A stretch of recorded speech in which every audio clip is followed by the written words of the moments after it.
Good afternoon. The Washington State University Elson S. Floyd College of Medicine commencement ceremony will begin in 5 minutes. Please begin to find your seats. We would like to remind guests that today is a special day for all graduates, their families, and friends, so please be respectful to all. We also want to remind you that no guests are allowed in the front portion of the orchestra level to greet or take photos of graduates. Graduates will meet you after the ceremony outside of Reese Court.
Good afternoon, esteemed guests. Welcome to the 2026 commencement ceremony for Washington State University's Elson S. Floyd College of Medicine. We are excited to celebrate their academic achievements with you today. Please rise if you are able as we welcome our WSU leadership and faculty.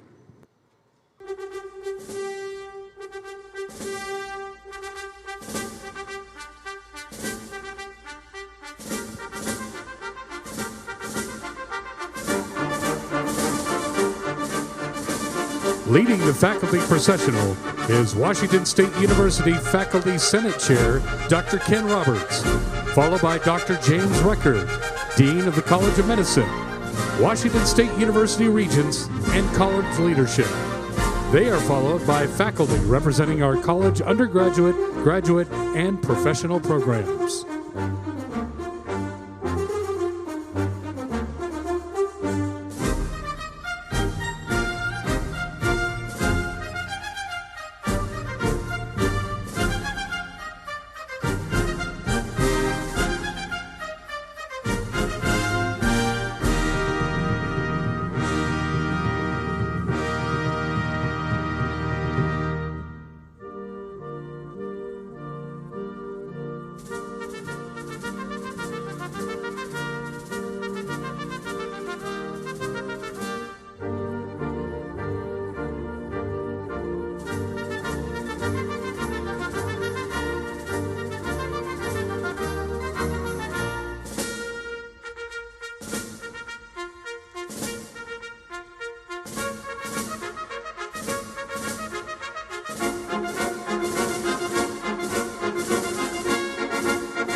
And now, please remain standing as the candidates from the graduating class of 2026 enter.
And now please remain standing for our national anthem. Today's national anthem will be performed by Dr. Anjali Kumar, Surgery Vice Chair at the Elson S. Floyd College of Medicine.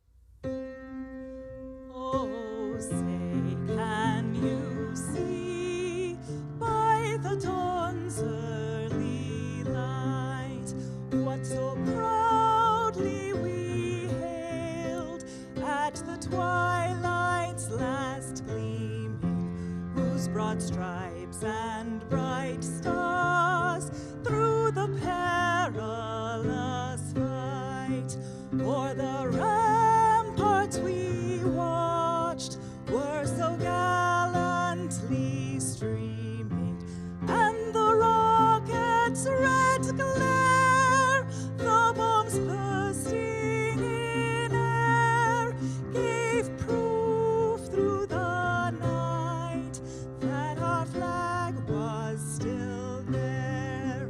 Oh, say, does that star-spangled banner yet wave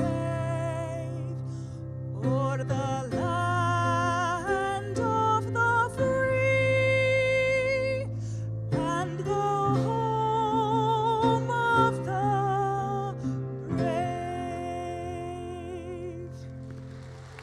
Dr. Anjali Kumar with today's national anthem.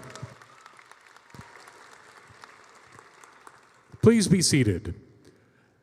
It is now my pleasure to introduce Dr. James Record, Dean of the Elson S. Floyd College of Medicine.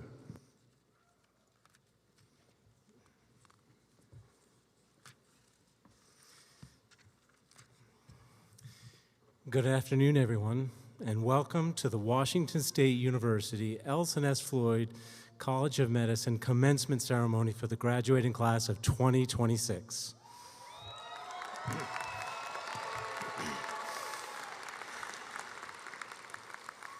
Thank you for joining us on this momentous occasion. It is a tremendous privilege to share this special day where we celebrate your hard work, dedication, and commitment to being a healthcare professional. We want to begin this afternoon with our land acknowledgement of America's first peoples. And so I'm honored to introduce Jerry Croshew, Native American Health Science Program Director and enrolled member of the Piikani Nation, to lead us. Jerry?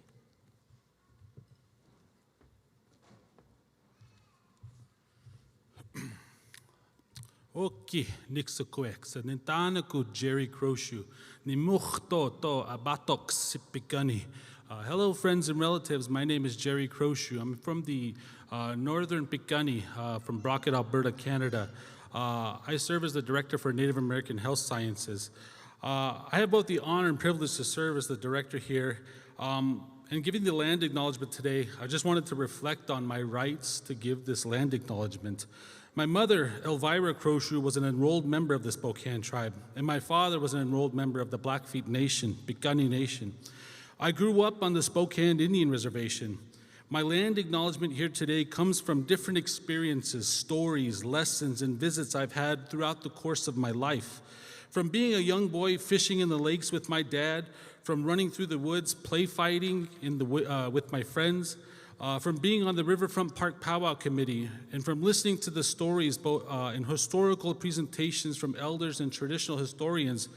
This is where my land acknowledgement stems from my life experiences. The land that WSU Spokane stands on, along with many of the different buildings, houses, hotels, businesses, and attractions all along the river near the Spokane Falls, was and still is a special place for the Spokane tribe of Indians. Before the arrival of newcomers, this was a place where the tribes would gather, fish for salmon, and where our tribes would do their ceremonies. This is a place that tribes would come to celebrate, and other tribes would come here to gather and trade and get their share of the fish by the thousands. An elder once shared that many of our ancestors are buried along the river, And I've also listened to stories of war and tragedy, stories of battles, heartbreak, tears and cries, and relocation. When I listen to our elders and our tribal leaders give land acknowledgements, I have come to notice common threads braided in the stories of themes of peace, respect, and now reconciliation.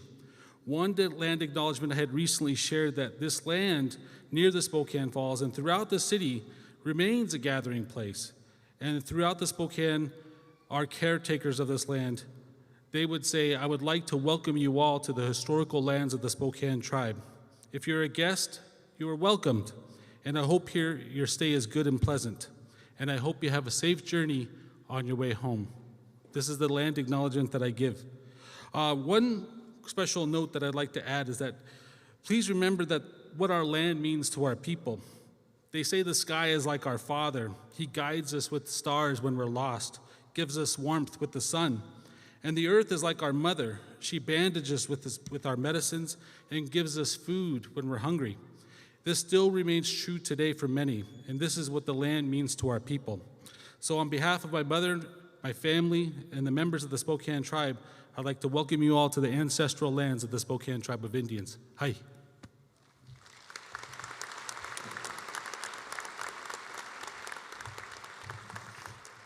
Thank you, Jerry, for sharing your message with us. And now I'd like to share my congratulations to the class of 2026. You've completed the academic degree requirements for Washington State University's Elson S. Floyd College of Medicine. This is a day for you to celebrate the next stage in your journey to make a difference in the world. Over the past years, it's been our honor to impart knowledge, help you refine your professional judgment, expand your experiences, and apply your skills in the service of others. This work is the result of a community that invests deeply in you as health professionals, scholars, and leaders. And so I would like to first acknowledge the Washington State University Board of Regents, whose leadership helped make this work possible.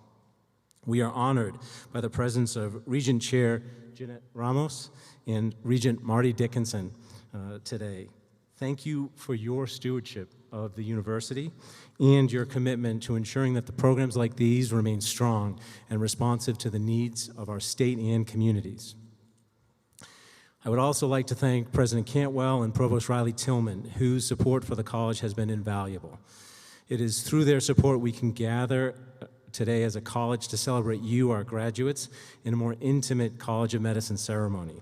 This shift led us to celebrate at Eastern Washington University today, and I am thankful for their partnership in hosting us. And I find it fitting that today's ceremony is possible through strong partnerships within the university and local communities. And for a community-based medical school like ours, it is through such partnerships that we are all here today. So I would also like to say thank you to those who contributed to the success of our graduates. The accomplishments we celebrate here reflect a community effort that is truly remarkable, and the graduates you see before you carry forward that collective investment into their professional lives and service. This includes our faculty and staff who've contributed meaningfully to your success. They have shared their expertise, modeled professional integrity, and mentored you as you've pursued this path. Their commitment to teaching and service helps transform potential into achievement. And I ask now all of the university and college faculty and staff in attendance to please stand.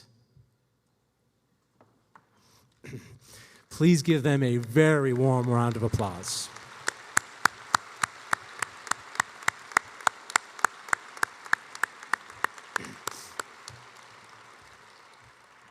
Thank you.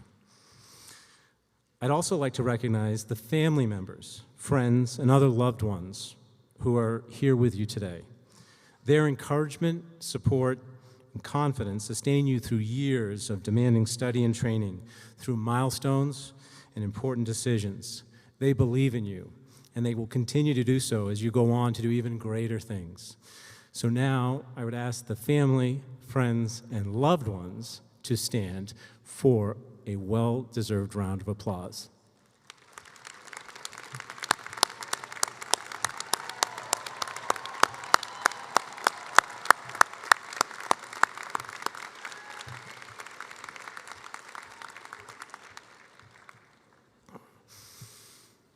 And you, our graduates, As you prepare to step into the next part of your journey, I'm reminded of the words of the American philosopher William James, also an MD, as it turns out, and the father, some would say, of American psychology, who said, "Act as if what you do makes a difference." It does. And it is a remarkable thing to make a difference. Our actions matter, even when the impact is not immediately visible, especially in healthcare, where the smallest choice can have the greatest of consequences. Staying an extra moment to listen to a patient, explaining a diagnosis and treatment option in ways that eases fear, creating spaces for patients to feel seen, heard, respected. In healthcare, the building blocks of trust and growth often emerge from brief, often unplanned exchanges. These moments may feel small, but they are not insignificant. They ripple out to impact patient outcomes, workplace culture, and the next generation of healthcare leaders. Those moments shape people. They lay the groundwork for that trust, for growth, for empowerment. They create a healthier and more caring future. When we understand the extent to which our actions matter, we are reminded to act with care, accountability, and compassion. When you act with this purpose, you can not only make a difference, you can make a profound and positive one.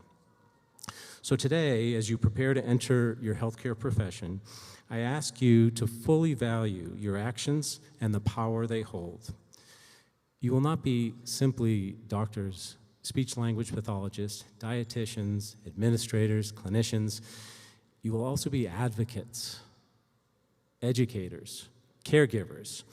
You will go on to make a difference in the lives of thousands of patients and families through the big, momentous acts and through the seemingly small, quiet ones that you make every day. Our communities need you to see them when others do not, to listen to them when they need to be heard, to care for them when they need support. And you are ready for this work.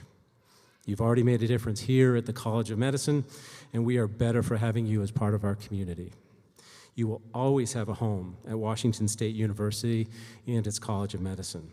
We look forward to staying connected and welcoming you home as colleagues in the years ahead, and hopefully also being in the front row as faculty in the not-too-distant future. Congratulations once again on your graduation. We are immensely proud and can't see the many ways in which you will change the world.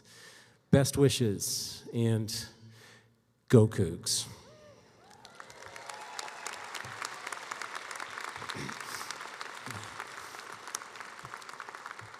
Now I have the distinction of introducing our first student to the podium, Janelle Wilson, who is graduating with a master's degree in speech and hearing sciences. Janelle?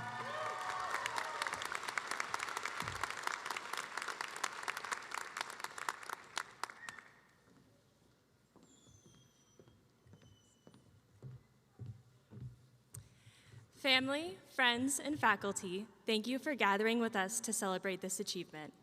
Graduates, take a deep breath and enjoy the moment. We've earned it. The path here may have looked a little different for all of us, but it was no doubt full of long nights, late hours, countless assignments and group projects, awkward first days at clinical sites, filled with lots of mistakes and a lot of learning. We couldn't have done it alone. So thank you to our family and to our friends who served as our very first patients, who endured hours of mock patient interviews, assessments, and treatments, who served as an audience for our presentation rehearsals. You sat through the awkward pauses as we figured out our wording and stumbled over our next steps. You listened to us complain about how stressed we've been for the last several years, and you supported us through all of it. To our professors, our clinical educators, and our mentors, thank you for pushing us to think critically and to act ethically. Thank you for having an open door for questions and to celebrate our wins, even if we didn't have class with you that semester. Thank you for helping us find our voice as clinicians as we helped our patients find theirs. Thank you for answering our endless streams of questions, even if those answers weren't always as straightforward as we wanted. To quote Professor Kurtulish, it depends. And throughout all of our clinical experiences, I think we've all learned that she's right. It does depend on the patient in front of us, their background, their values, and their goals. And that perspective is far more valuable than any memorized statistic. And to my fellow graduates, we have supported each other for the last 2 years, each as individual students and clinicians, each with something unique to offer. There were the students who did their assignments early and caught the mistakes before the rest of us, the ones who shared helpful study resources with the class group chat, the ones who shared their notes, the ones who set reminders about the deadlines for assignments that we definitely would have missed, the ones who shared sweet treats with the class, thank you, Mary, the ones who asked questions that everybody else was too nervous to say out loud. These moments may have seemed insignificant at the time, but together they got us here. Dr. Cabbage, during our very first semester, you spent hours guiding us through coursework on language development and speech sound disorders. But just as importantly, you began every Monday morning with a reminder that life is bigger than school. You encouraged us to pay attention to the small wins worth celebrating, to live a little in the midst of the deadlines, and you asked us what we were looking forward to next. Today, we have something huge worth celebrating, and on behalf of the class of 2026, we are looking forward to starting our careers, something that we've been dreaming of since we sent in our grad school applications. From here, we'll disperse into rural communities and big cities, into nursing homes and schools, hospitals and clinics, patient homes, and everything in between, working with people during some of their most vulnerable moments, spanning the very start of life to the very end. May we be confident in the skills and knowledge that we've learned, but let us not forget the humbling moments that got us here, the valuable lessons learned, and let us never stop learning. So again, thank you to our families, our friends, our classmates, professors, and mentors, and to Washington State University. And congratulations to the class of 2026.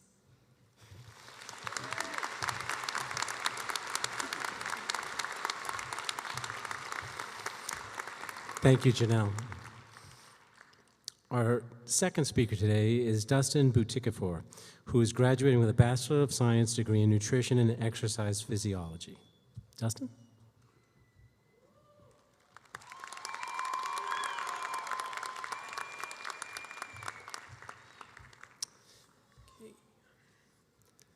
Good afternoon.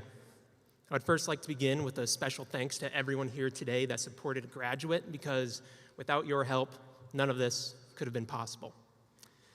It is with great honor that I have the privilege to speak on behalf of my department today, and as someone who actually went to high school just down the road, it feels great to be back in my hometown of Cheney.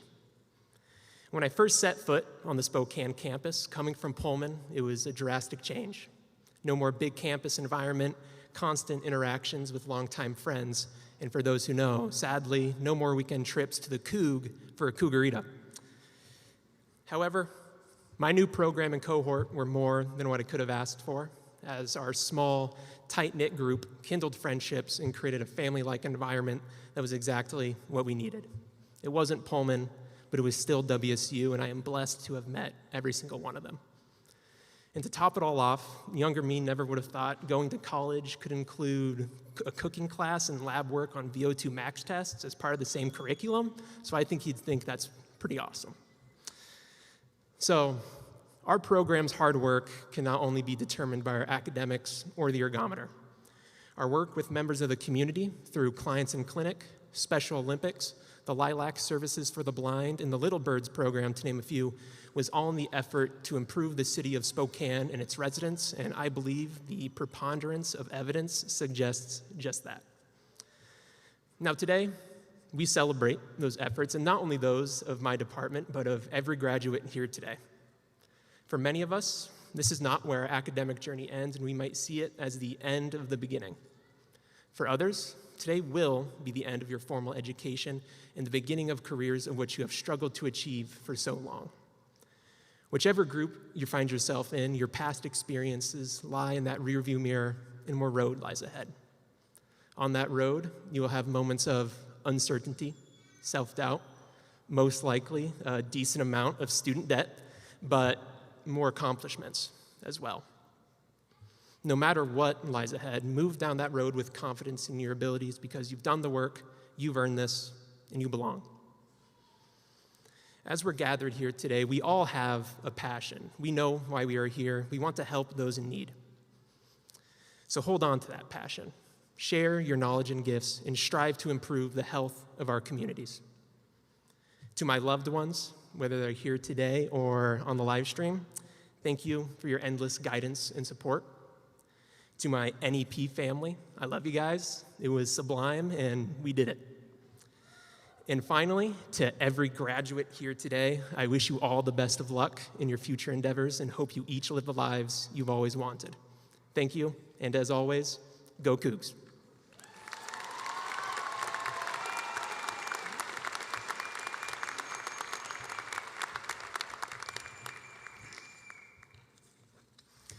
Thank you, Dustin. Our final student speaker today is Zachary Gottschalk, a Doctor of Medicine candidate in our MD program. Zachary?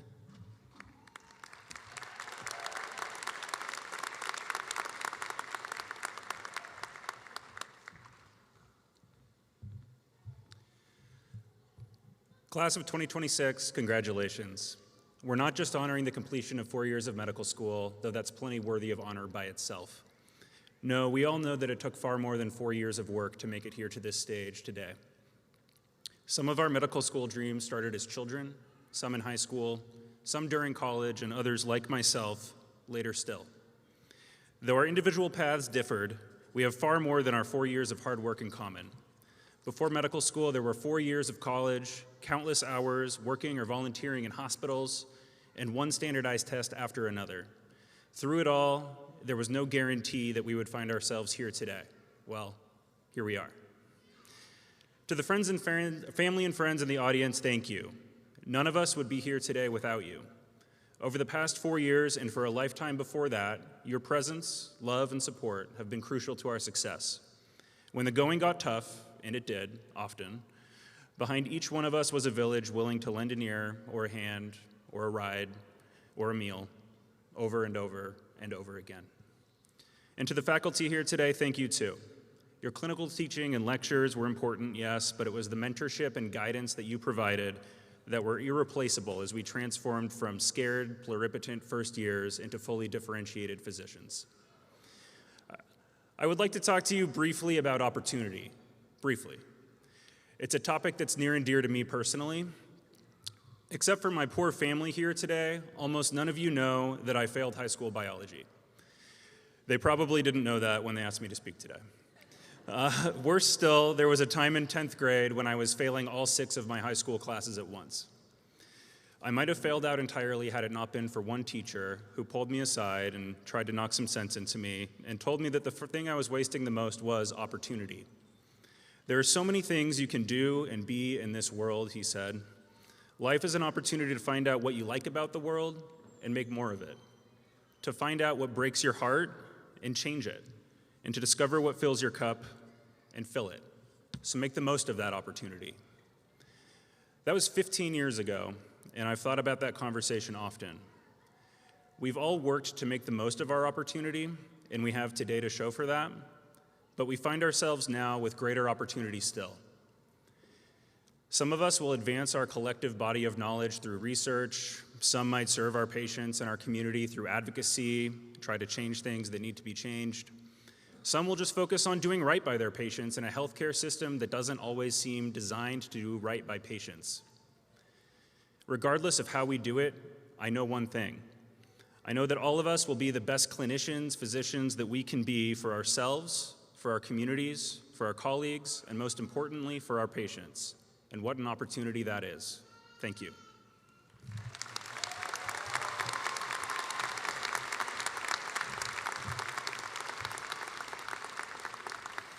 Thank you, Zachary. As part of today's celebration, we are honored to recognize the indigenous peoples whose homelands we gathered upon today and the enduring traditions they continue to share with our community.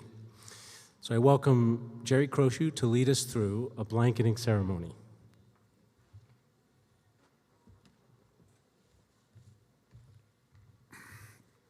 Thank you, Dean Rickard. Okay, next to quicks. I would like to call up the following individuals to be blanketed. Chantel Elizabeth Roberts, Jason Valenzuela, and Taib Wilson. Along with your families, please join us on the stage so we can blanket these individuals.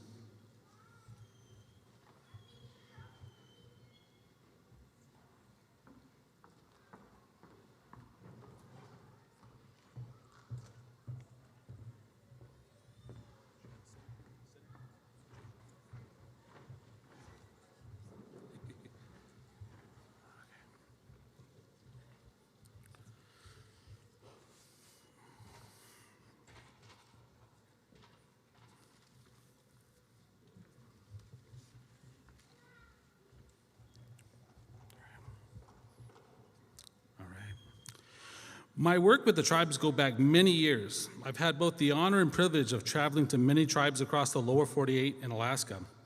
I had the honor of sitting with the elders and community leaders working to address various challenges within those communities. They shared stories about their history, their values, stories of historical and generational trauma, and current issues. While strategizing ways to address these challenges, we also discussed resources. What resources do they have? What resources do they not have? And while in these discussions, the common thread amongst all resources always came the same, whether it be from an elder, a tribal leader, a parent, a community member. The most valuable resource tribal communities cherish is and always have been, even in the hearts and tongues of many, is protecting their children. Like all of us, we are parents, grandparents, aunts, and uncles. We want only the best for our children. We want them to be protected. We want them to make good decisions and aspire to their full potential. When I worked with these tribes, every discussion always led to the benefit of their children. The elders would say, during the times of war, relocations, plagues, boarding schools, our ancestors would always pray for the protection of their young people. Today, they continue those prayers of protection of their youth to live good and healthy lives, help serve our communities, get their education, and be successful so the next generation sees the testament of their path. Today, these three individuals are the answered prayers from both our ancestors and our elders.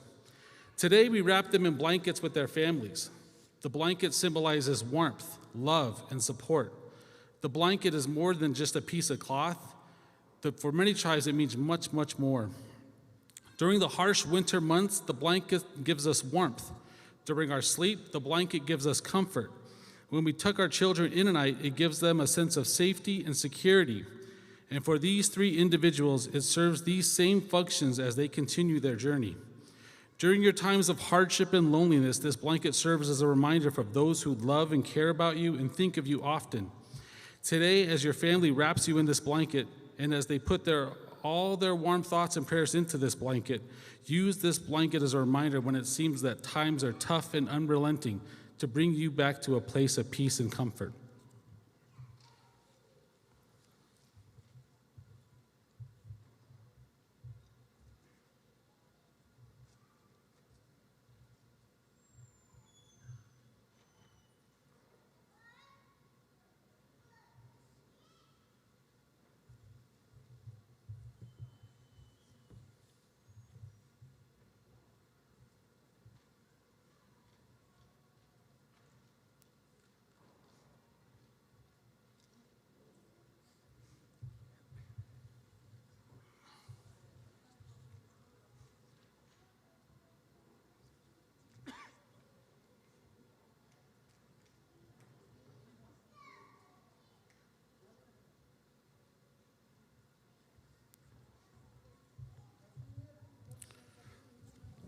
And now, one more thing, we always gift our young people, those that are being celebrated, with the song. Songs are like our prayers. And so with this song I'm going to sing, it's a traveling song. It's a going forward song. It's a moving forward song. And before we go, I would also like to honor all the graduates here with the song too as well. So if all the graduates can please rise, I'm going to gift you this song as well. Before I sing this song, one final message. For those that are dedicating a life of service to others, dedicating your life to others can feel health and wellness to save lives, Our elders and our ancestors don't see you as medicine people. They don't see you as doctors. One of our elders say, we see you as holy people, saving our lives. And so with this song I'm going to be singing you, it's a song of prayer.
Ladies and gentlemen, please give these 3 individuals a warm round of applause along with all the other students.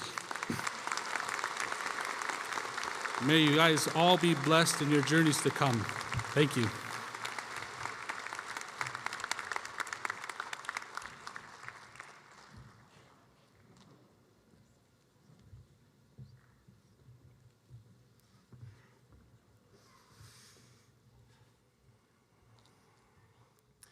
Well, thank you, Jerry, for sharing this tradition today, and we thank our tribal partners for their generosity in bringing this blessing to our commencement ceremony.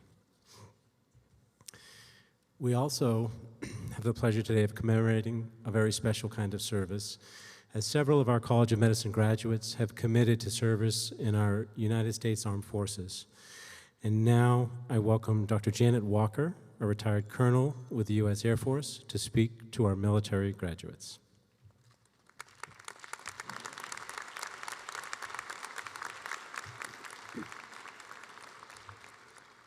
Thank you, Dean Record. I'd like to welcome these honorees to the stage. Please come forward as we call your name. Lieutenant Lauren Likes with the United States Navy.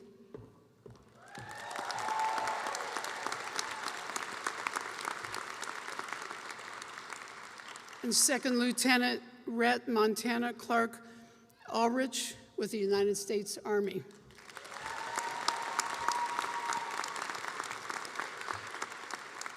We would also like to recognize 2 additional military graduates in this class. Lieutenant Commander Megan Michelle Fine with the United States Navy.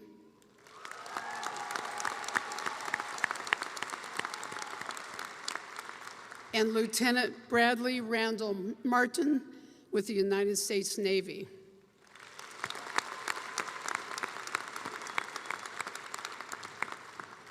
It is a privilege to honor these graduates as they embark on both a rigorous period of military training and a career in service. During my 20 years in the Air Force, 11 of them spent teaching in family medicine residency programs. I saw firsthand the exceptional caliber of military medical professionals. You will find, as I did, that your fellow residents and future colleagues are not only highly skilled, but that the camaraderie you build together is truly unmatched. You will have opportunities to gain remarkable clinical experience, and as military medical officers, you will step into leadership roles earlier than many of your civilian counterparts. These experiences will challenge you and foster tremendous personal and professional growth. Most importantly, caring for our active duty soldiers, sailors, airmen, Marines, and Coast Guard members, and providing medical care to their families as well, is a profound honor. Providing care to military retirees and their spouses is equally meaningful and deeply important. I'm very proud of you. I wish you all the best, and I salute you.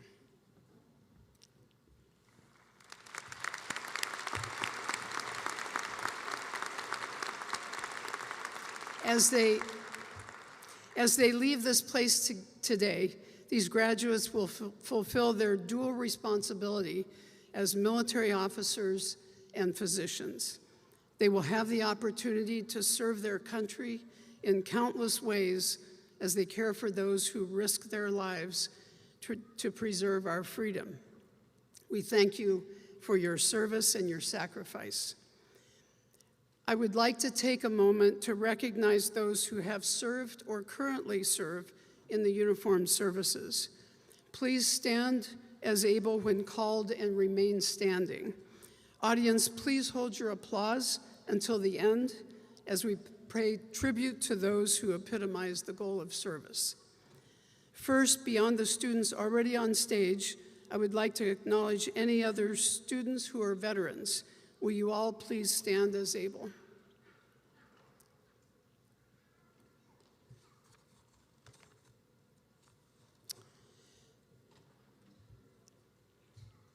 Now, will all active duty military and all veterans in the audience please stand as able?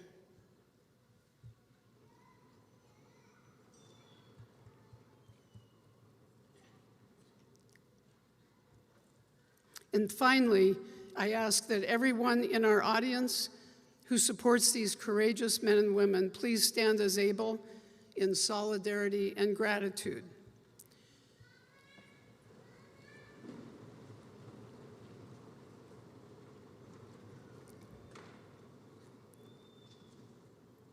To our service members and veterans, please look around you and receive the gratitude and support of us all. Thank you, graduates.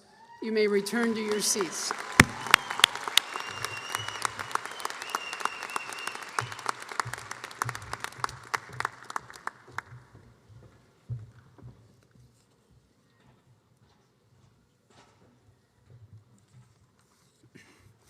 Thank you, Dr. Walker. Pursuing a professional degree takes the support of many. In honor of that, our students may choose a personal guest hooder alongside our faculty hooder. We will now have a brief interlude, during which we will share a video commemorating the founding of our college to allow those guest hooders to prepare to meet their graduates. If you are serving as a hooder, please rise and proceed to your designated area now.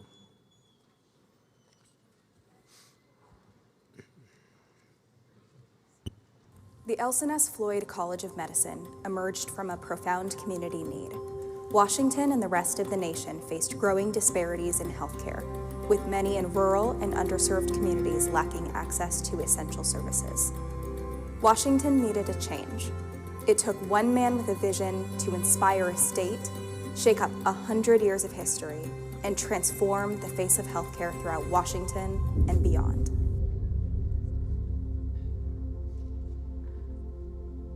You have for years been the hub of healthcare in the Pacific Northwest. And we are convinced that together we can make the School of Medicine a reality. Dr. Elson S. Floyd, president of Washington State University, foresaw the university playing a key role in addressing the healthcare shortage with a new community-based medical school. He knew building a medical school from the ground up would be a massive undertaking, and he worked tirelessly to garner community support. From the onset, there was one major hurdle. A state law from 1917 prohibited anyone but the University of Washington from teaching medicine in the state. In 2015, Dr. Floyd accomplished his goal. The state legislature passed House Bill 1559. This legislation authorizes Washington State University to offer and teach medicine and forestry as major lines of study. Authorizes the Board of Regents at WSU to establish, operate, and maintain a school of medicine. I'm signing this happily. All right. Congratulations to everybody. In a historic moment, Dr. Floyd watched on as Washington Governor Jay Inslee signed and set the stage for the second public medical school in Washington state. While Dr. Floyd's transformative leadership led to the creation of the new medical school, he was unable to see it become a reality. He passed away in June 2015. To honor his legacy, the WSU Board of Regents named the new school the Elson S. Floyd College of Medicine. From there, the making of a medical school began quickly. The WSU Board of Regents appointed Dr. John Tomkowiak as the inaugural dean of the college in September 2015. It also began recruiting faculty and staff, preparing for accreditation in its first students. The reason I'm calling is I'd like to extend an offer for admission for a seat in our inaugural class to you. That's fantastic. I just went from good to amazing.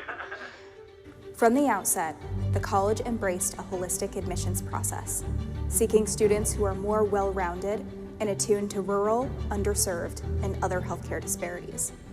My husband, former President Elson S. Floyd, believed that if greatness could be accomplished, it could be done at Washington State University. Your journey as the inaugural class of the Elson S. Floyd College of Medicine fulfills his dreams. In August of 2017, the school ushered in its inaugural class of medical students. The departments of Speech and Hearing Sciences and Nutrition and Exercise Physiology joined the college that same year. From its launch, the WSU College of Medicine was designed for community impact across the state. In addition to its main campus in Spokane, the school established 3 regional medical campuses, with additional teaching and clinical practice offered in Everett, Tri-Cities, and Vancouver. Welcome to the Elson S. Floyd College of Medicine inaugural Match Day celebration. I want to thank all of you for joining us on this momentous occasion. They celebrated their match day virtually and learned where they would go on to continue their next phase of training. The college had its first full commencement ceremony in May 2021.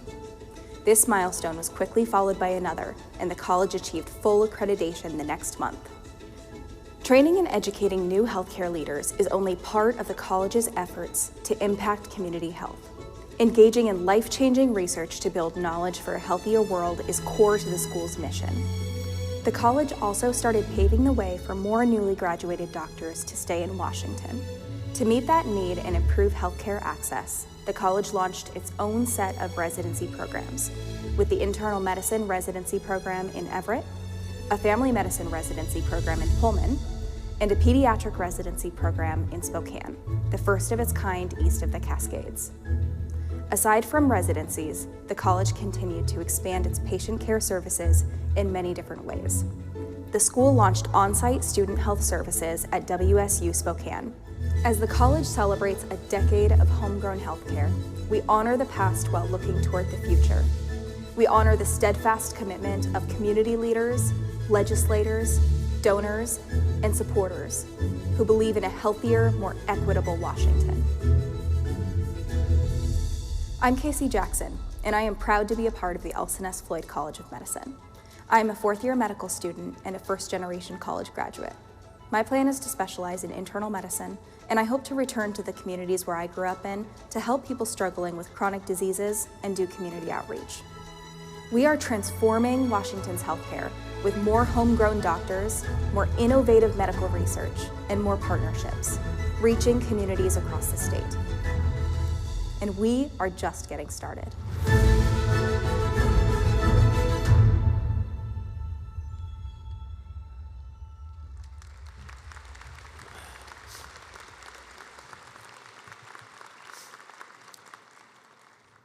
Now the time has come to present the graduates of the Elson S. Floyd College of Medicine for advancement to the professional, graduate, and baccalaureate degrees as announced. Will those receiving a Bachelor of Arts in Speech and Hearing Sciences please rise?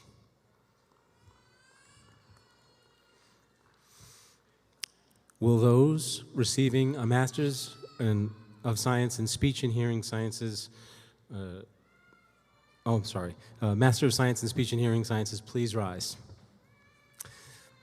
Will those receiving a Bachelor of Science in Nutrition and Exercise Physiology please rise? Will those receiving a Master's of Science in Nutrition and Exercise Physiology please rise? Will those receiving a Master's of Science Coordinated Program in Dietetics, Nutrition, and Exercise Physiology please rise? Will those receiving a Master of Healthcare Administration and Leadership please rise? If you are receiving a Doctor of Philosophy and Experimental Psychology, please rise. And finally, those receiving a Doctor of Medicine, please rise.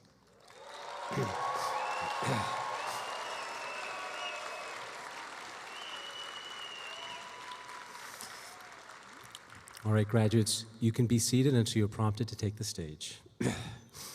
And presenting the 2026 candidates for degrees in Speech and Hearing Sciences is Clinical Assistant Professor Amy Stornell. And now would the candidates please rise and come forward.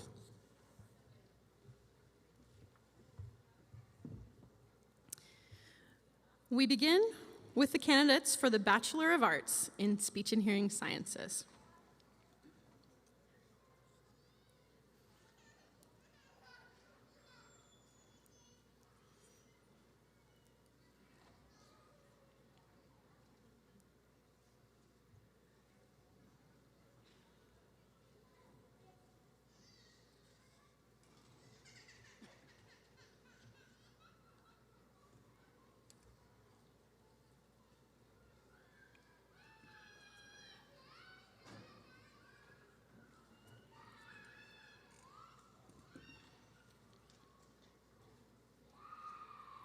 Solveig Louise Anderson.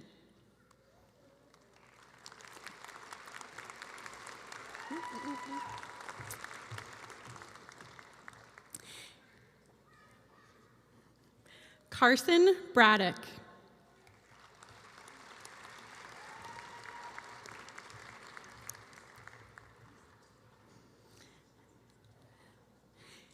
Hannah Hendricks.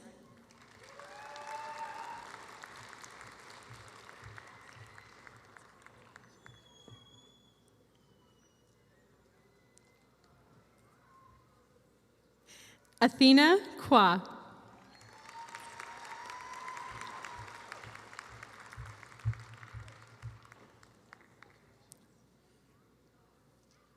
Yvette Uriah Lara Garcia.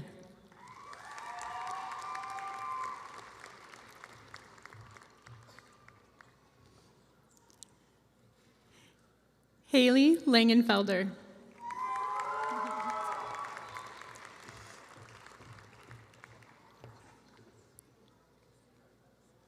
Imena Lowe.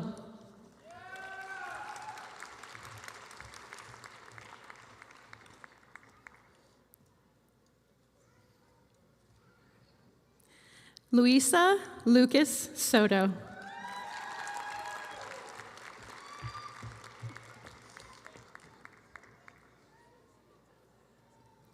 Leah Carolyn McLaughlin.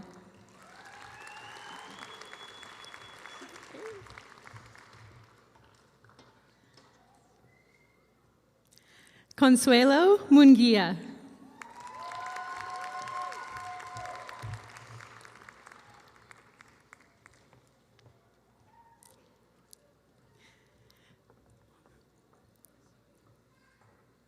Brianne Grace Robinson.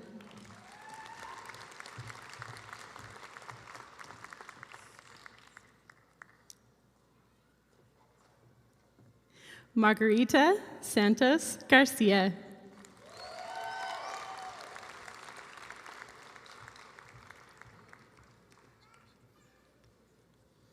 Emily Lynn Schulhauser.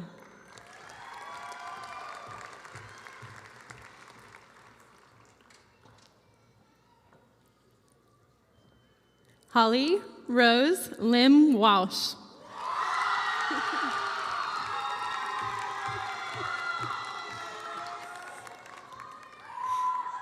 Allison Lee Went.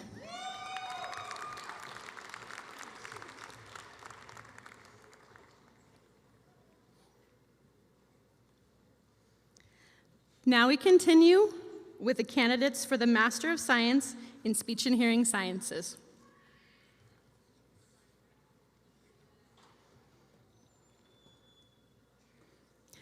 Madison Baller.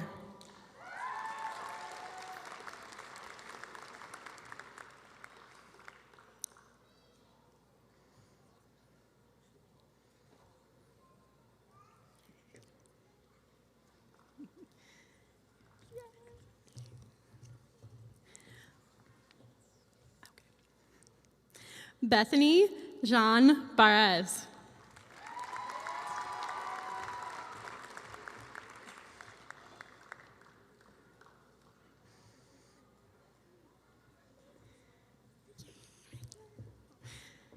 Callie Suzanne Barocas.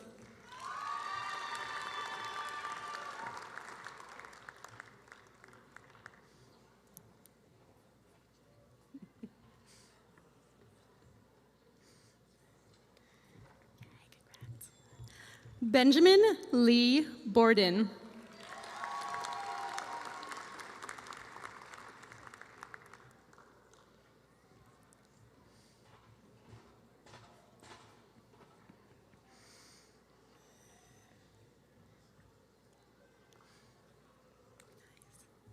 Sarah Ellen Castro.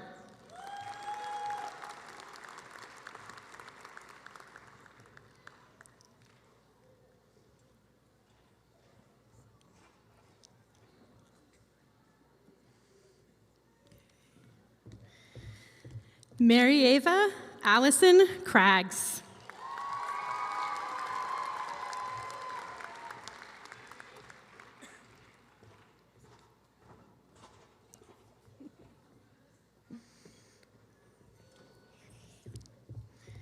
Marissa Elise Dunham.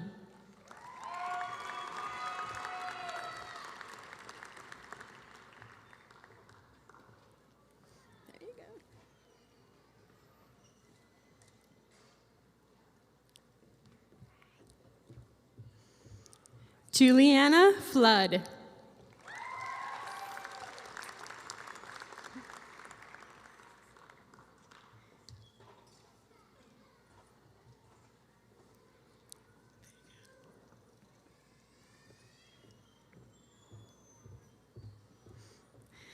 Jaden Mikkel George.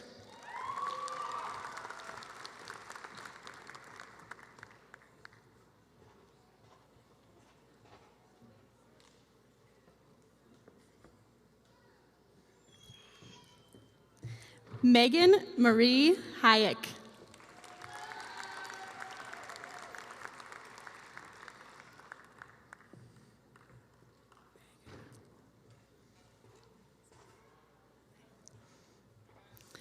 Magali Leva Vargas.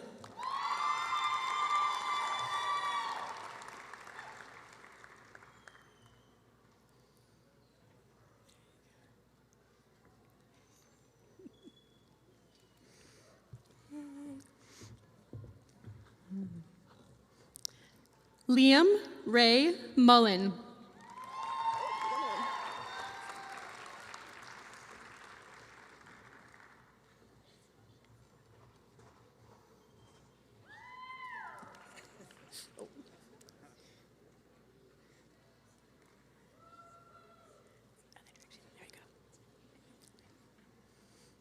It takes a little practice, yeah. It's all good, you guys. Caitlin Murillo.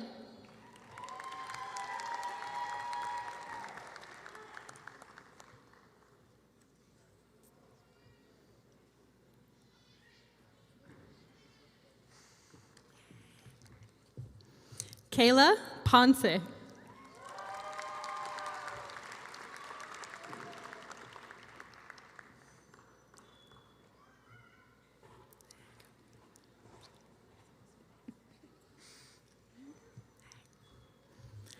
Cecilia Ann Thomas.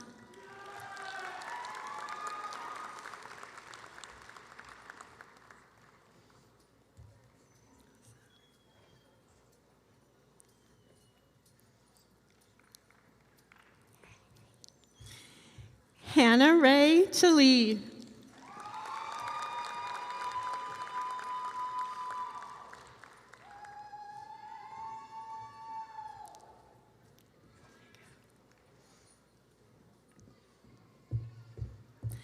Madeline J. Wagner.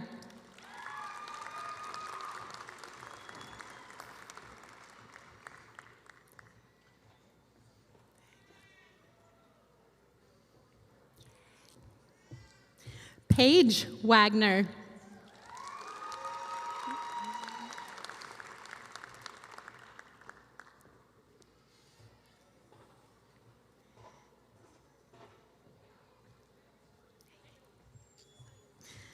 Bailey Marie Wilkes.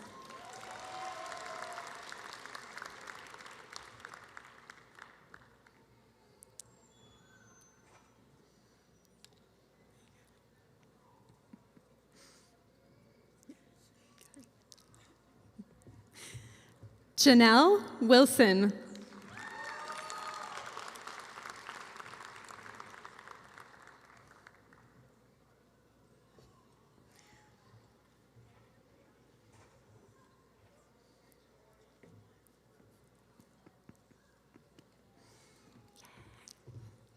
Nikki Marie Weinberg.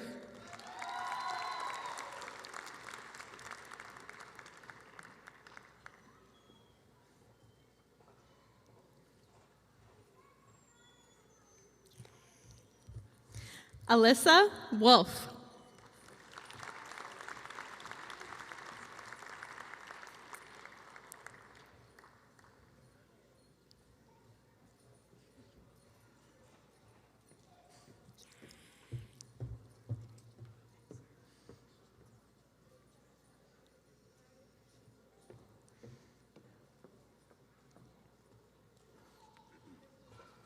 Congratulations, graduates.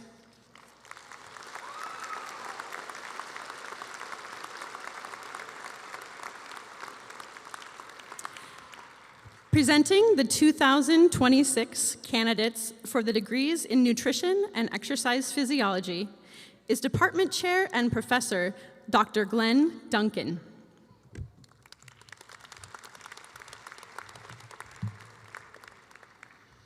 I'm happy to present the candidates for degrees in Nutrition and Exercise Physiology. Will the candidates please rise and come forward?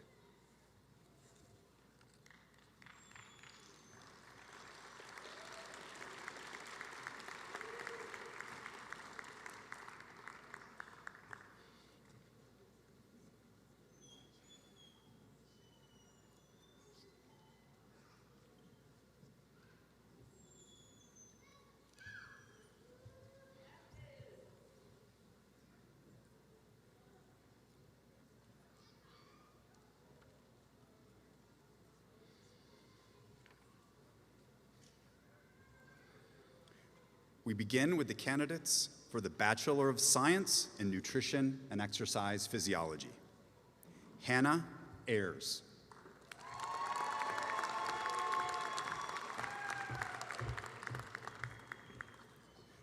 Chloe Blakely.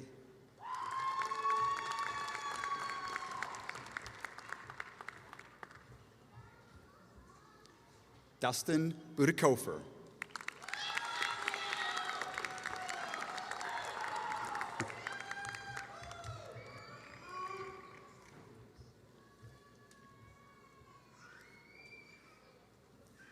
Wyatt McDonald.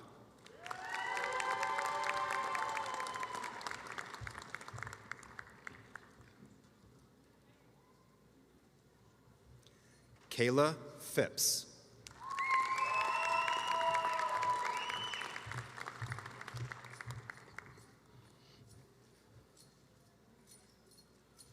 Rachel Ritter.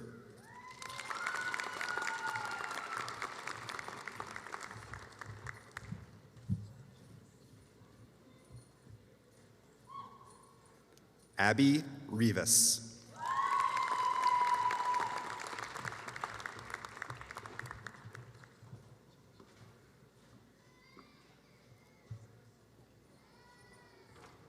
Victoria Catherine Sadler.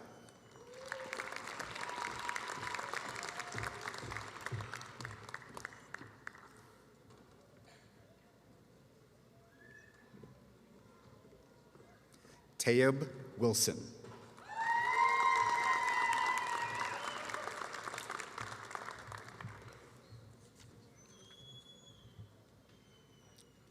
Next, our Master of Science in Nutrition and Exercise Physiology.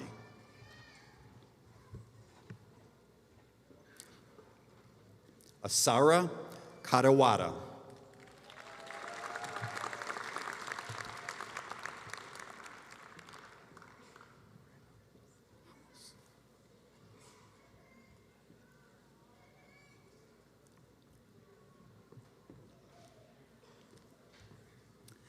Jasa Loreda Hamos.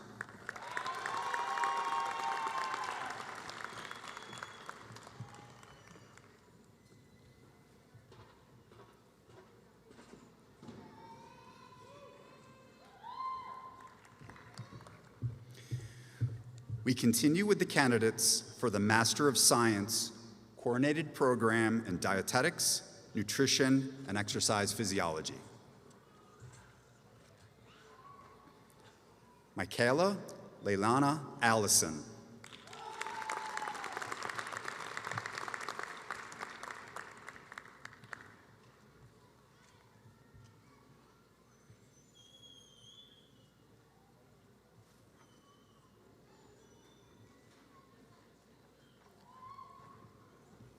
Austin Borden.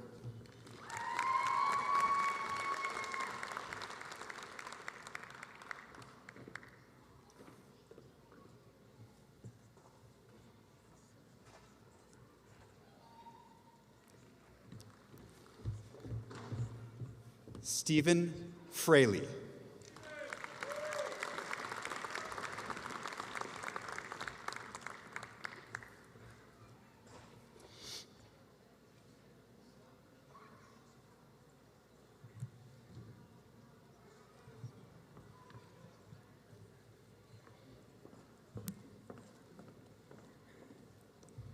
Elizabeth Lauren Gainey.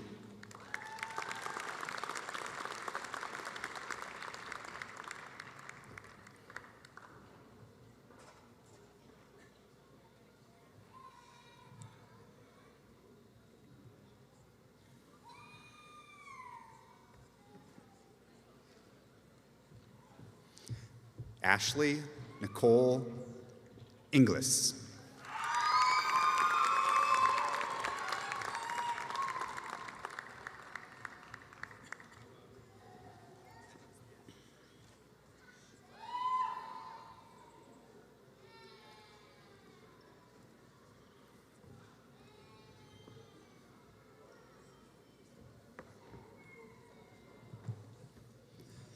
Jessica Nicole Lavelle.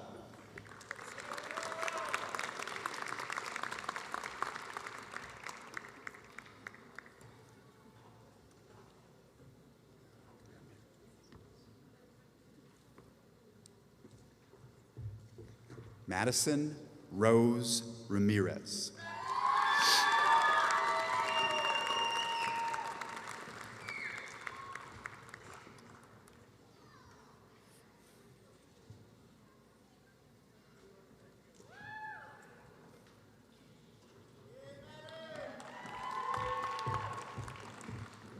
Louisa Ramirez Forney.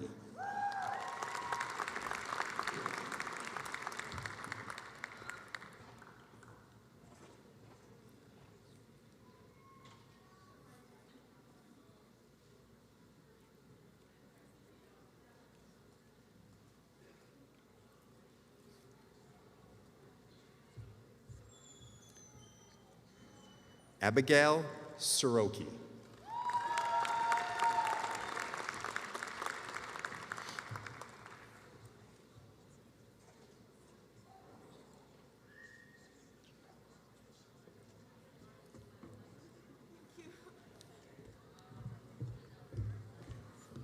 Gina Nicole Stampley.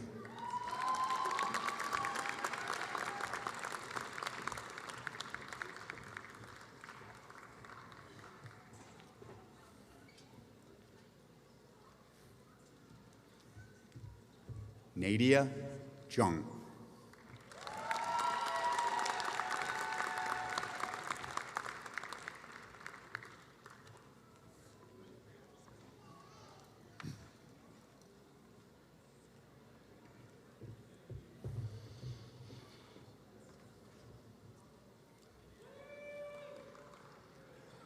Congratulations, graduates.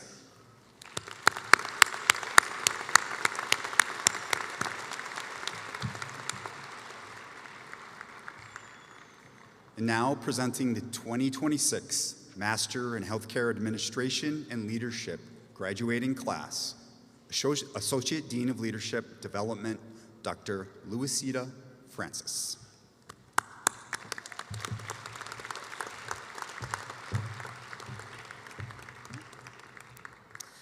I am happy to present the candidates for the Master in Healthcare Administration and Leadership. Will the candidates please come forward? Ready? Angela Alfonso Haynes.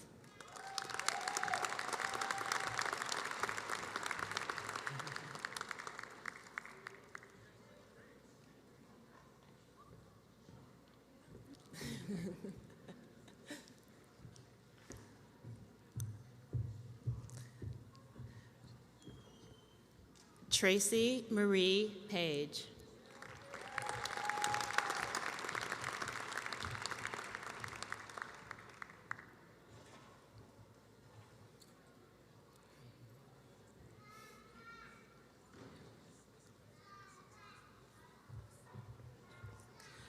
Maxon Pomanowski.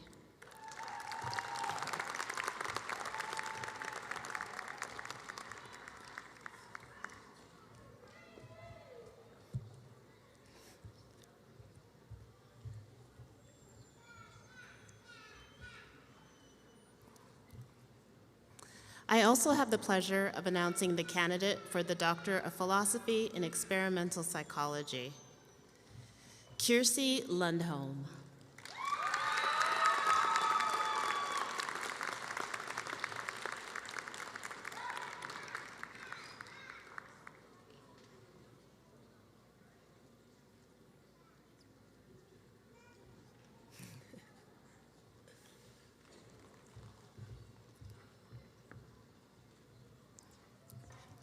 Congratulations, graduates.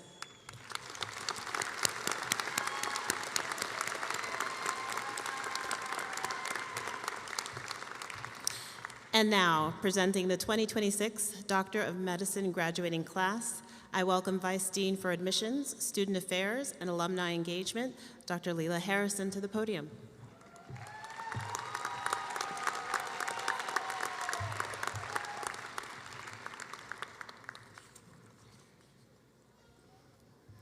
I take pleasure in presenting the candidates for 2026 Doctor of Medicine degree.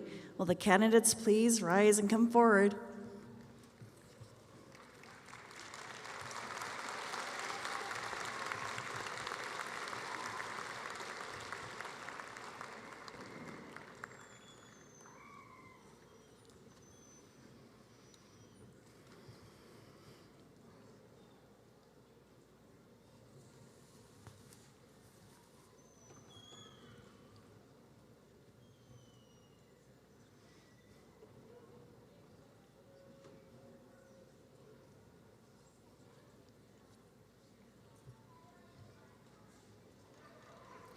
We begin with the Everett Learning Community. Dr. Joanne Bay, Internal Medicine at Alameda Health System Highland Hospital.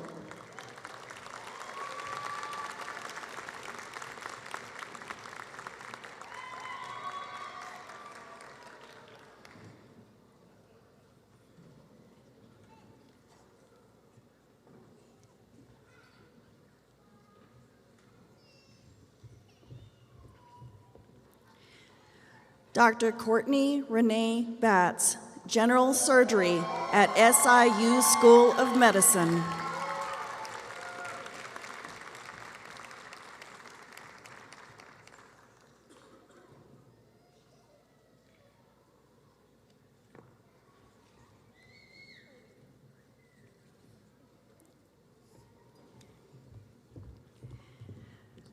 Dr. Ryan Brown, Diagnostic Radiology at Desert Regional Medical Center and the Medical University of South Carolina.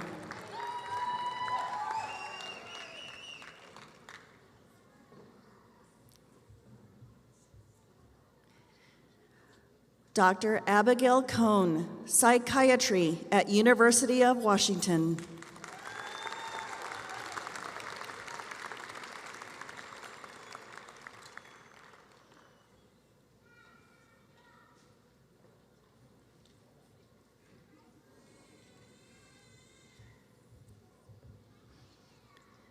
Dr. Madison Macy Evans, Obstetrics and Gynecology at Trinity Health Ann Arbor Hospital.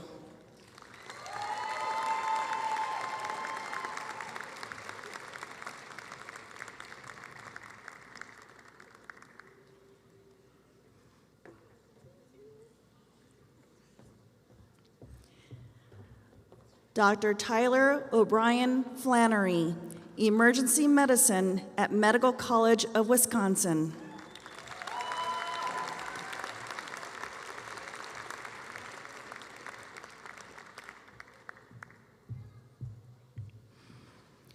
Dr. Amanda Lynette Gian, Internal Medicine at Brown University, Rhode Island Hospital.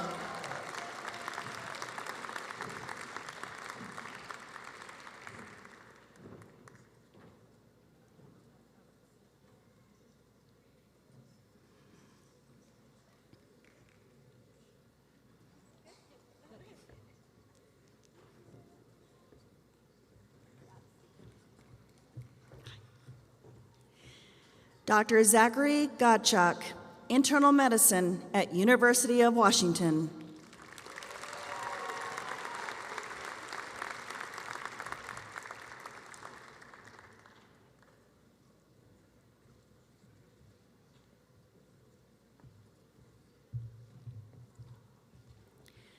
Dr. Gabriela Leon, Psychiatry at University of Washington.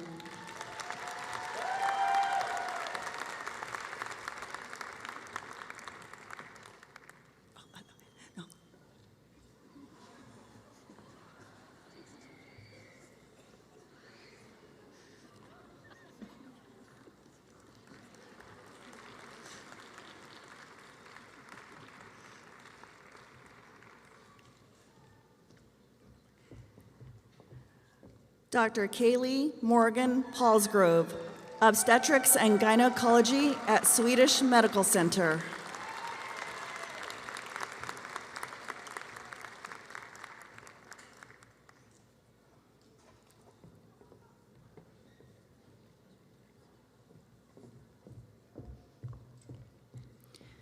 Dr. Douglas Nanu, Otolaryngology at Duke University Medical Center.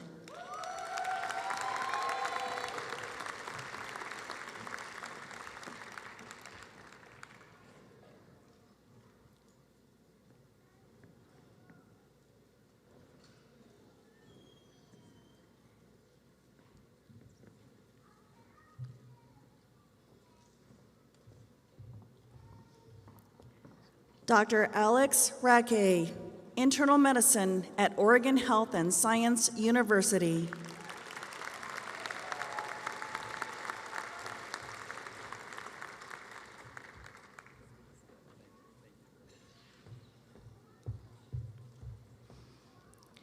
Dr. Kyle Shupe, Internal Medicine at University of California, Irvine Medical Center.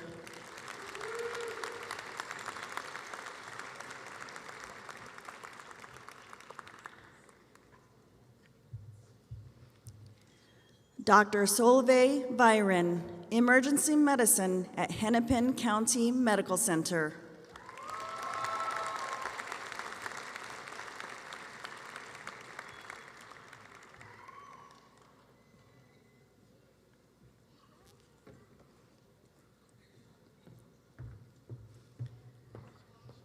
Dr. Autumn Welker, Family Medicine at Virginia Basin Franciscan Health.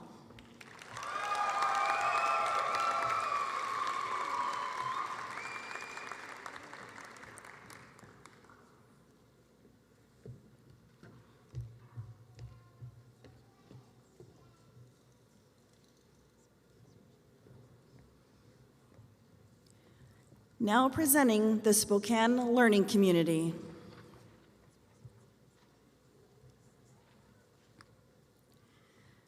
Dr. Carrie Coles, Obstetrics and Gynecology at Trinity Health Ann Arbor Hospital.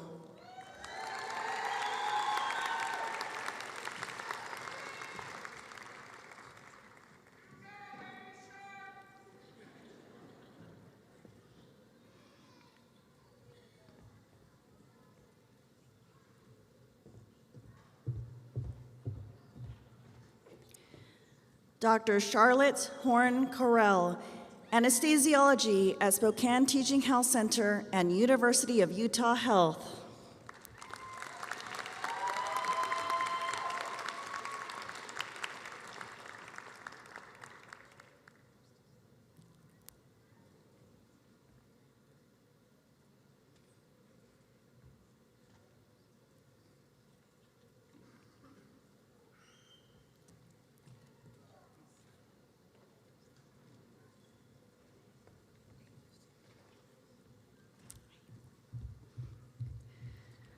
Dr. Anna Gail Duncan, General Surgery Preliminary at University of Washington.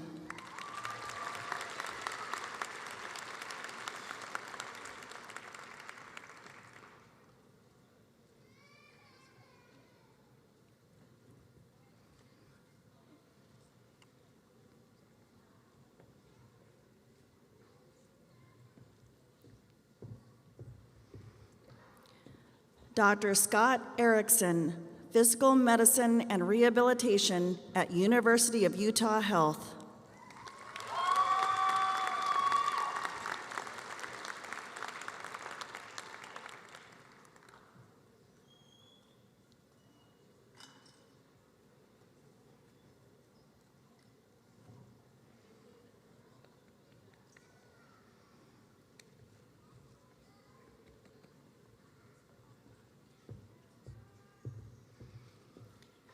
Dr. Megan Michelle Fine, General Surgery at Navy Medical Center.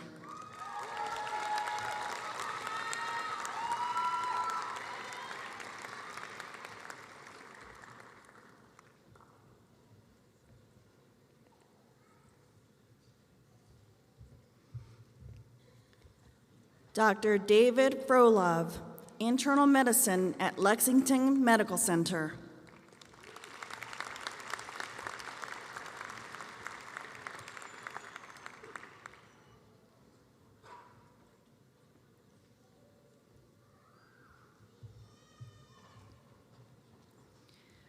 Dr. Sean Inocencio.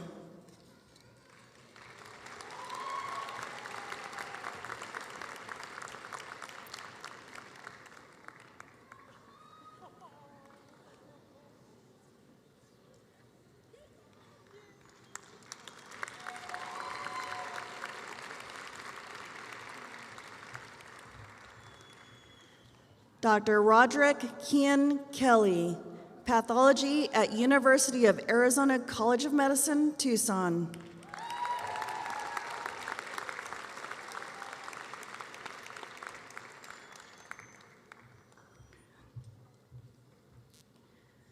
Dr. Tristan Lamb, Pediatrics at Mayo Clinic.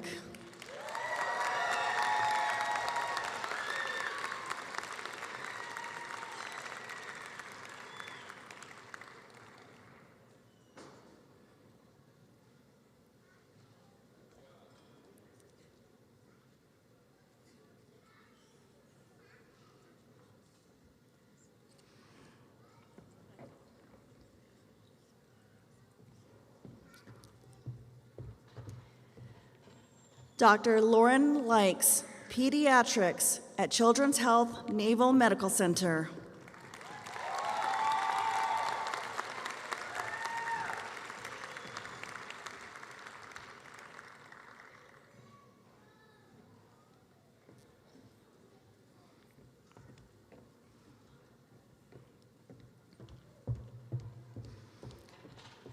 Dr. Mitchell Maniatopoulos, General Surgery at Virginia Mason Franciscan Health.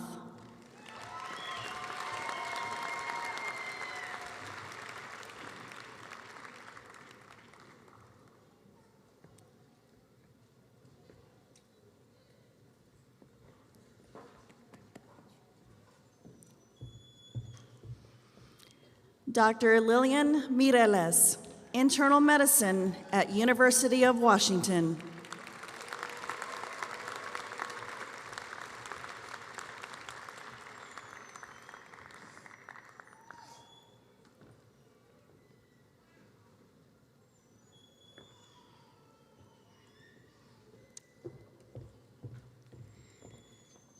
Dr. Joshua Stephen Ney, Internal Medicine at University of Arizona College of Medicine, Tucson.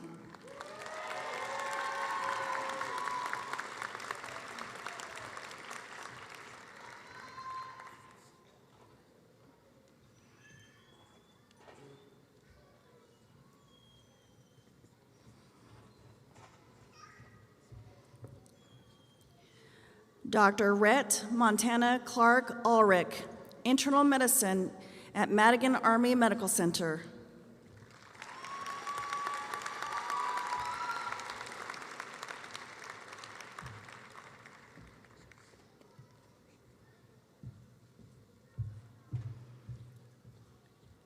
Dr. Frankie Perry, General Surgery at Virginia Mason Franciscan Health.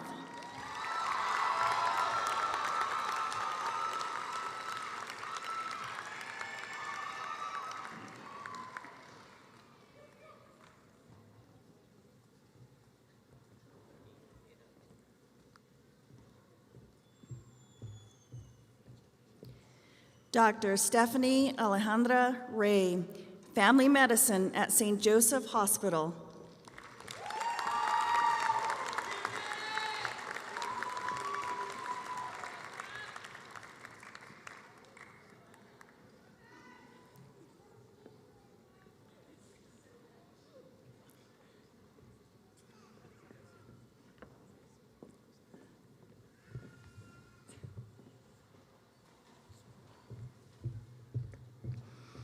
Dr. Anna Ramon, Family Medicine at University of Montana.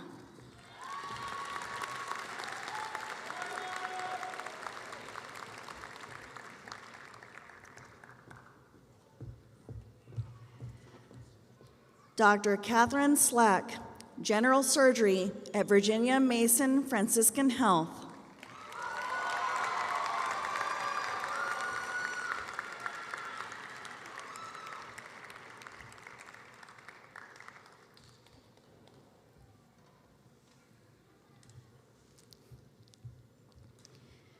Dr. Evan Thomas, Interventional Radiology at Spokane Teaching Health Center and University of California, Davis Medical Center.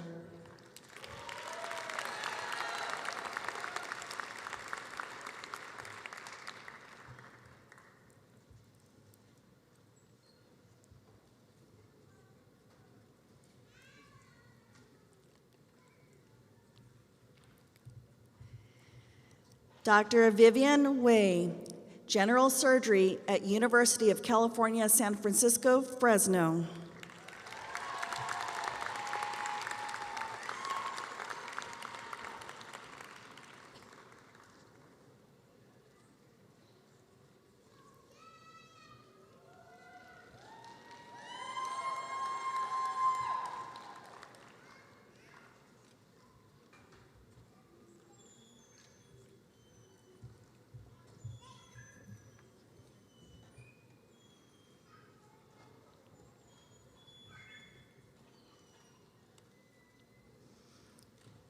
Now presenting the Tri-Cities Learning Community.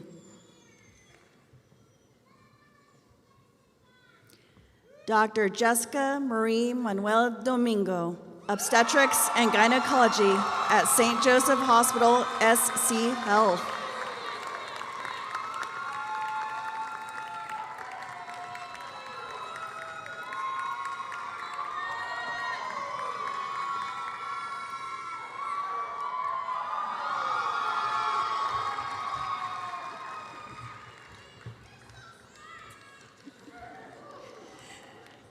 Dr. Mariam Bassam Farhat, Internal Medicine at Virginia Mason Franciscan Health.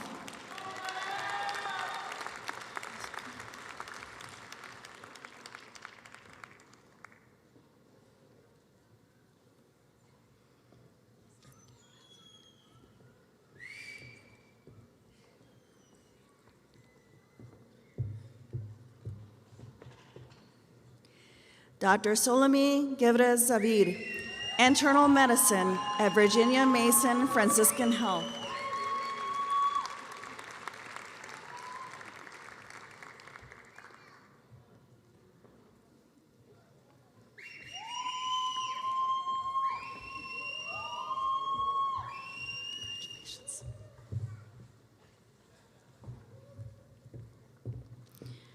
Dr. Sarah Go, Obstetrics and Gynecology at Kaiser Permanente, Oakland.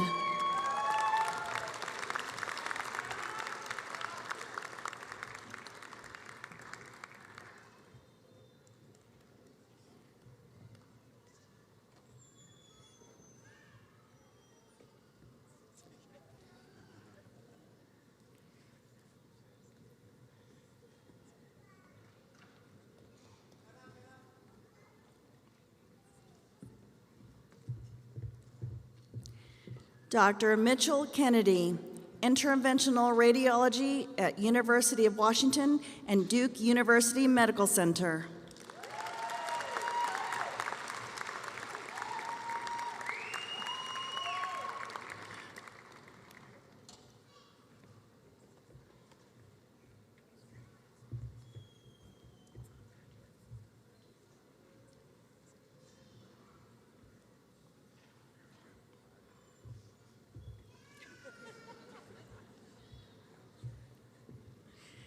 Dr. Tanya Merchant, Internal Medicine at University of California, San Francisco Health and St. Mary's Hospital.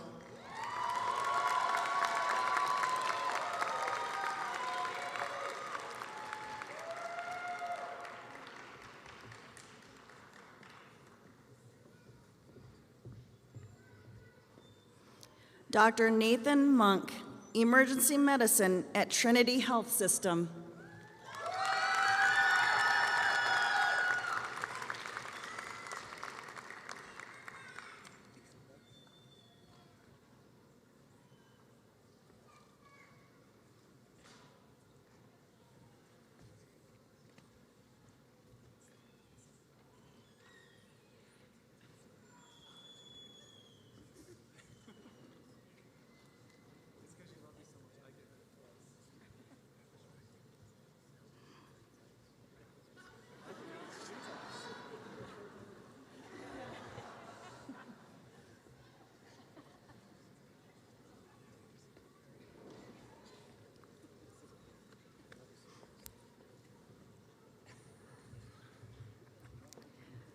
Dr. Kelsey Ann Morrison.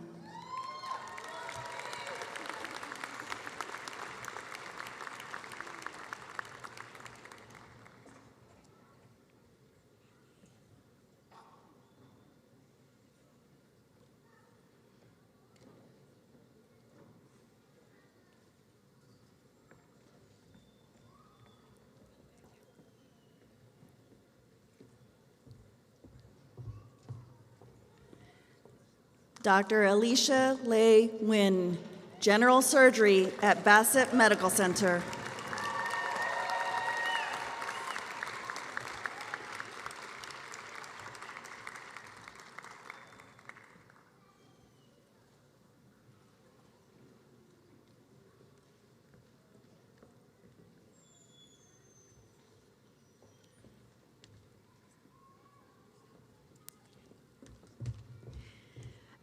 Dr. Christine Din Pham, General Surgery at Southwest Healthcare Medical Education Consortium.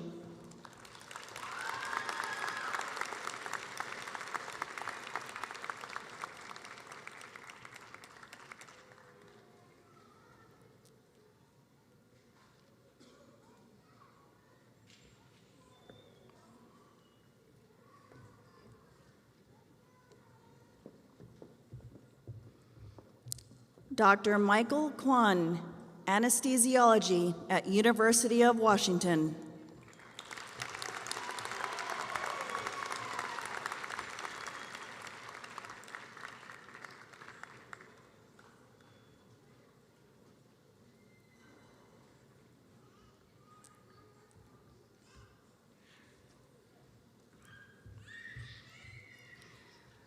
Dr. Chantel Elizabeth Roberts, urology at Penn State's Milton S. Hershey Medical Center.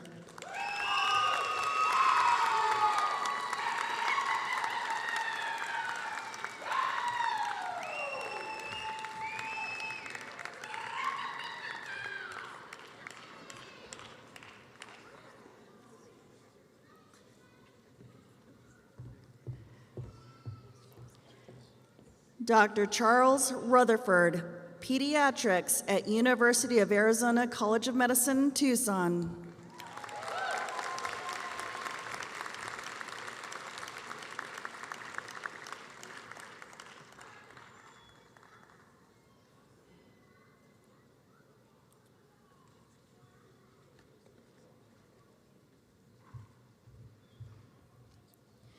Dr. Elizabeth Shelderup, psychiatry at Providence Sacred Heart Medical Center.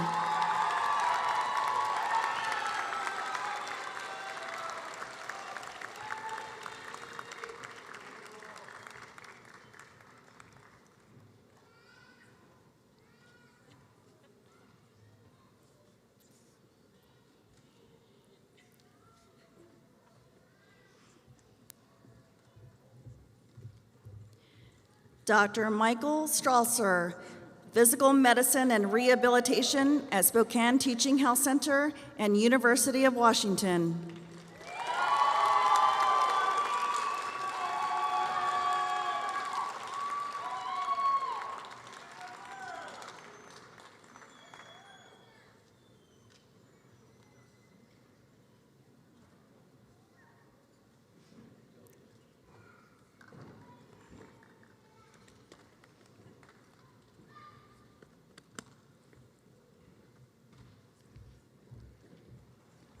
Dr. Emma Stuckey, family medicine at Albany Medical Center.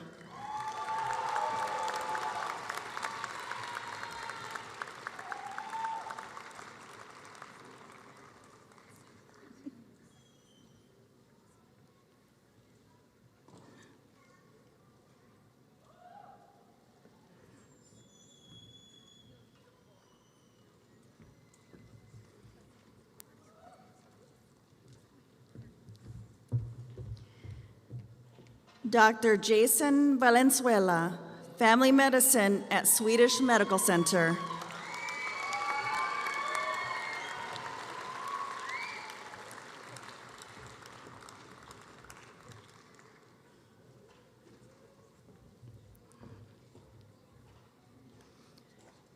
Dr. Amy Wang, internal medicine at University of Washington.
Now presenting the Vancouver Learning Community.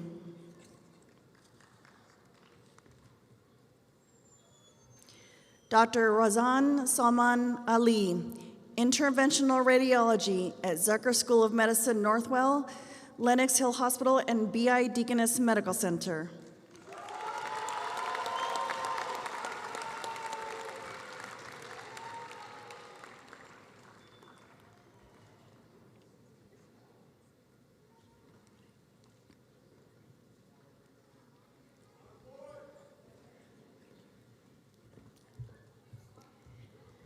Dr. Victoria Din, Psychiatry at Oregon Health and Science University.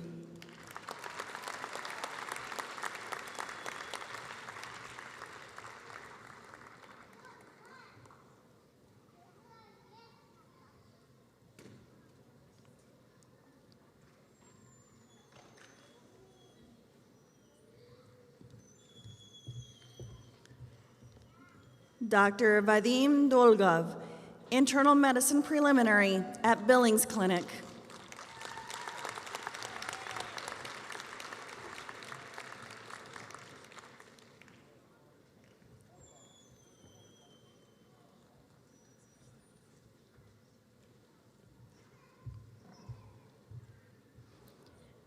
Dr. Emily Ann Volz.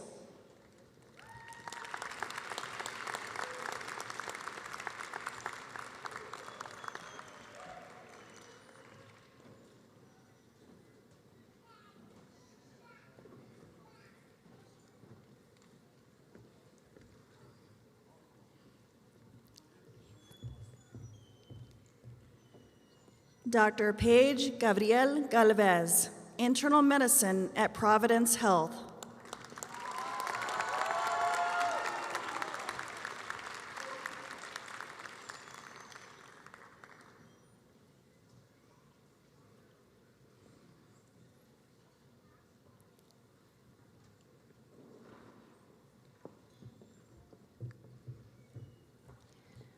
Dr. Stephen Green, General Surgery at University of Arizona College of Medicine, Tucson.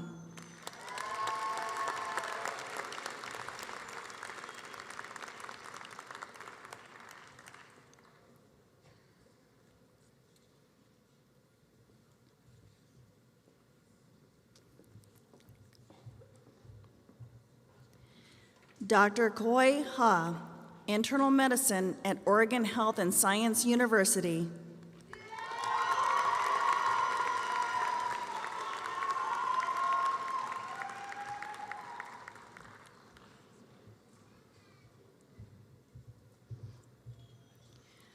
Dr. Charya Kun, General Surgery at Albany Medical Center.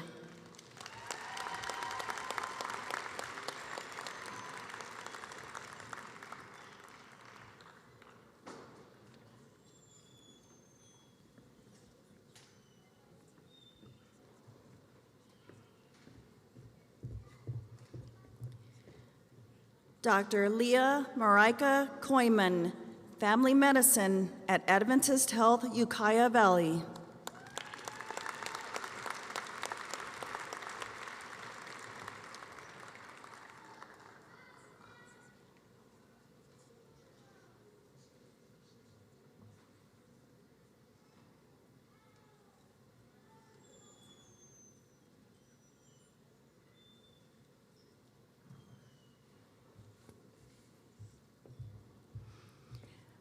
Dr. Georgie Ann Linnell, Pediatrics at University of Oklahoma College of Medicine.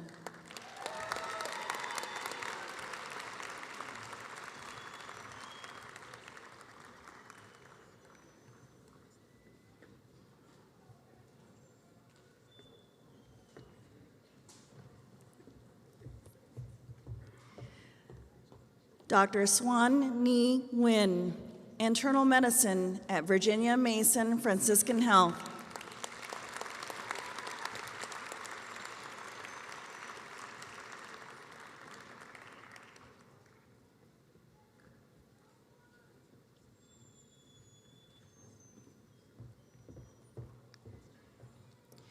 Dr. Kavar Parhar, Orthopedic Surgery at University of California, San Diego Medical Center.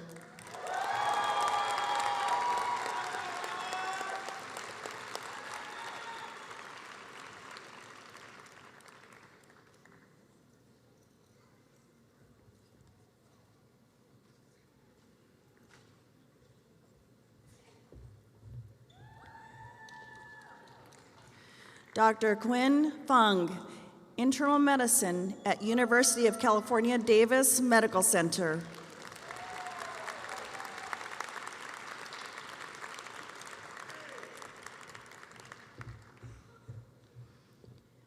Dr. Shayla Charnay Reed, internal medicine at Oregon Health and Science University.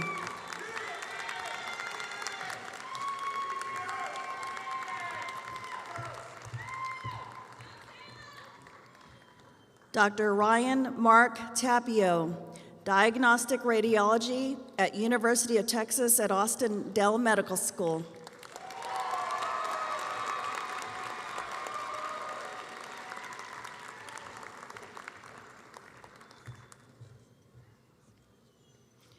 Dr. Julia Totterud, orthopedic surgery at Mayo Clinic.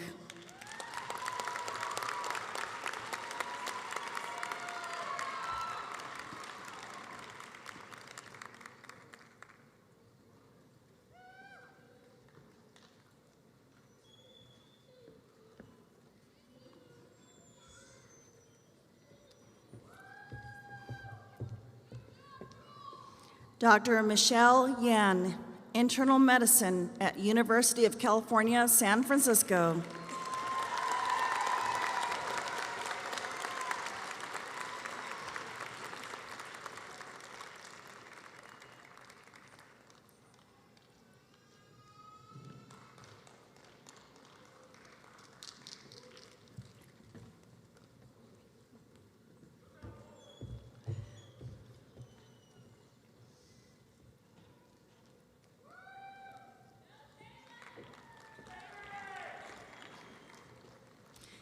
Congratulations to our MD graduates.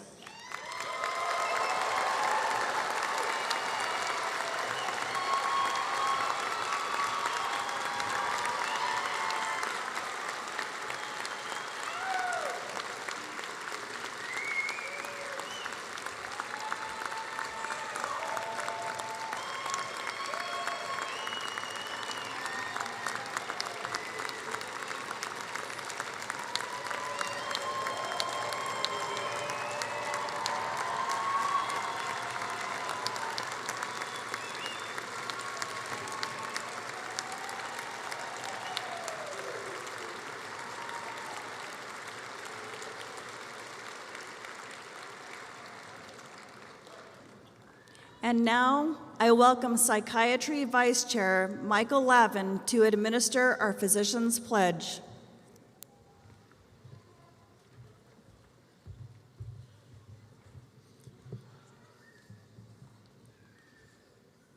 Thank you, Dr. Harrison. It is a tradition that a pledge be administered at commencement to those graduates in the medical profession. Before I share this pledge, I would like to remember the words of Fred Rogers, the host of the long-standing PBS show, Mr. Rogers' Neighborhood. Yes. He spoke at many graduations and I'd like to offer a silent gift to graduates and audience members alike. For him, this was a gift of a silent minute. To think about those that have helped you to become who you are today. Some may be here right now, some may be far away, and some may have passed on from this life. If they loved you and encouraged you and wanted what was best in life for you, they are right inside yourself. So let's just take a minute in honor of those that have cared about us all along the way. One silent minute.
Thank you all. Today, we welcome all graduates and any healthcare professionals in the audience to take the Physician's Pledge and join us in saying these words. You may find the Physician's Pledge on page 11 of your commencement program. You may also use the QR code in the short program to view the Physician's Pledge online. Graduates and other healthcare professionals, please stand and raise your right hand and read the oath out loud with me. As a member of the medical profession, I solemnly pledge to dedicate my life to the service of humanity. The health and well-being of my patient will be my first consideration. I will respect the autonomy and dignity of my patient. I will maintain the utmost respect for human life. I will not permit considerations of age, disease, or disability, creed, ethnic origin, gender, nationality, political affiliation, race, sexual orientation, social standing, or any other factor to intervene between my duty and my patient.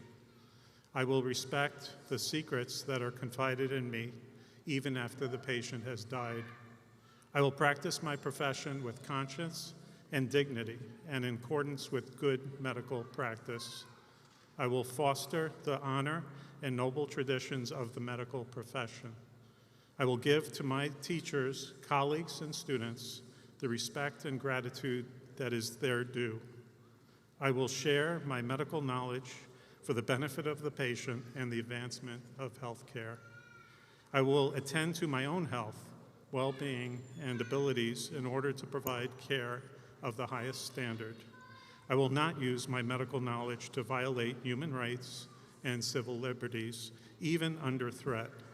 I make these promises solemnly, freely, and upon my honor.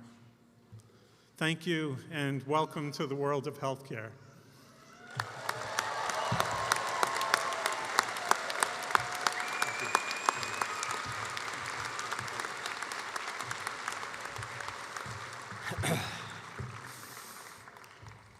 All right. Well, will all of our graduates please stand?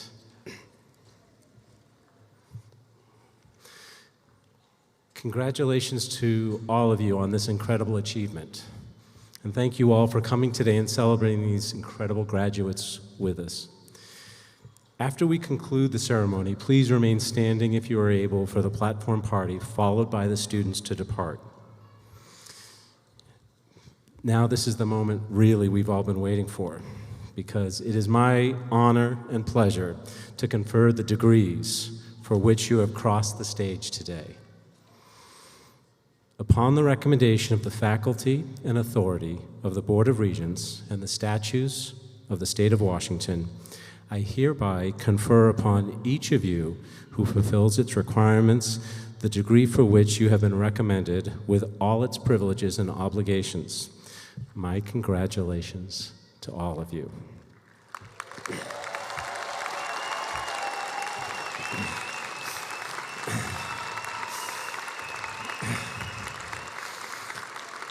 And one more item for our undergraduates, because now you get to move your tassels from the right side to the left side.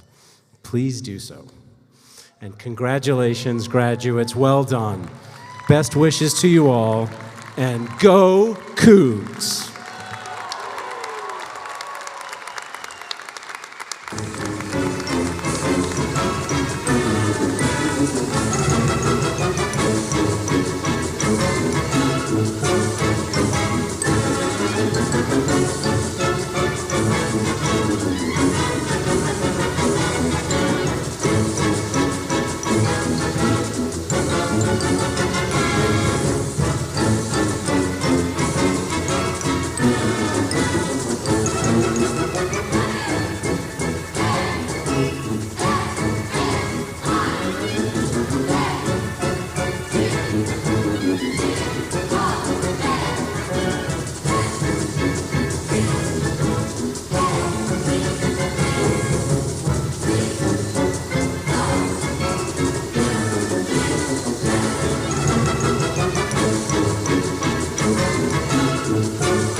Thank you for attending the 2026 commencement ceremony for Washington State University's Elson S. Floyd College of Medicine. You now may proceed to the exits and meet your graduate outside. Please drive carefully going home, and good night.